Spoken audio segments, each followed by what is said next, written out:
Villagers are such a pain to get. You first have to find a village, then transport the villagers to your base, then sit there placing and breaking lecterns over and over again until you get the books you want. And I'm not going to do that. The worst part is, by far, the transportation. So I'm just going to leave them at the village and travel to it when I need to. I should only need to trade once or twice anyways if I don't die. I looked around for a village for about a whole 5 minutes before giving up and using a structure finder. If I'm going to be traveling to it whenever I need to trade, then it needs to be close anyways. It's not like this is some super serious world, we're just here to have fun. It ended up being the village I found in episode 1, which is thankfully in a spruce forest, meaning getting sticks to trade with the Fletcher will be much easier.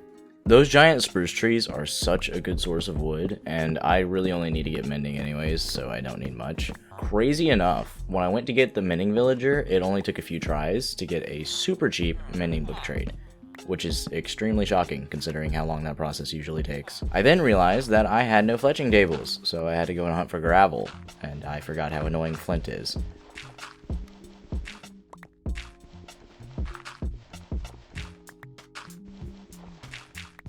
In hindsight, I probably should have prepared what I needed before going to the village, because I ended up not having any books or paper either, which forced me to go on a search for any sugarcane straps around as well.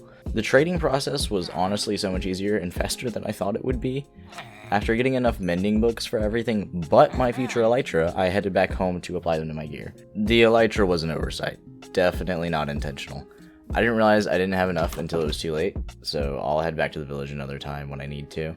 I got this extremely powerful bow without infinity, unfortunately, but I'll figure that part out later. We haven't even been to the nether yet, so I'm not too worried. I didn't go in this video because I didn't really feel like doing all that fighting yet, so instead I opted to just start building my bigger base, which is very ugly by the way.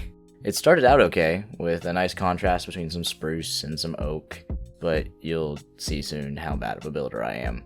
I used to be the miner archetype when I was younger. Like, I would spend all of my time trying to get as many diamonds as possible. It was all worthless, but I guess younger me saw some kind of value in it.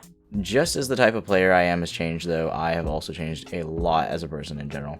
I used to be like really closed off and quiet. I didn't really have any friends and was pretty lonely in all honesty. A lot's happened since then though, and nowadays I've done a full 180. I'm very outgoing and not afraid to say what I want and do what I want. I want to clarify that I do still keep in mind being respectful of other people though. I'm just very honest while doing it. I cannot stand when people sugarcoat things, because ultimately you're not helping anyone that way. You're just preventing someone from knowing what they can improve on. And I personally prefer to work on myself as much as possible. I want to be as respectable as I can, and I can't imagine not wanting to become a better person, because I've spent my whole life introspectively questioning everything, as well as questioning everything around me too.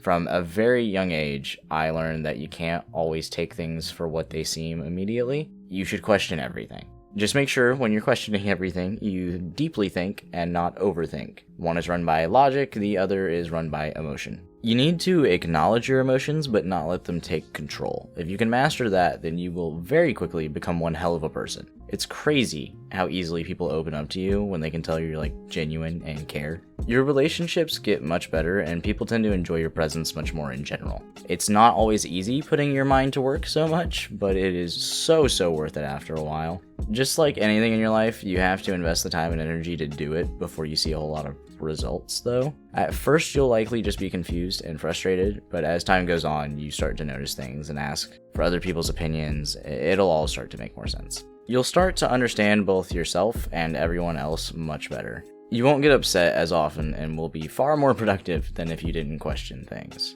Anyways, what do you think about my base so far? I'm not too big a fan of it, honestly, so some advice would genuinely be very appreciated. I don't really know what I'm doing. I think I have every tree type available to me, so I could use other types of wood. I just need to know what to use and how to use it. I'm also definitely open to using other types of blocks than just wood.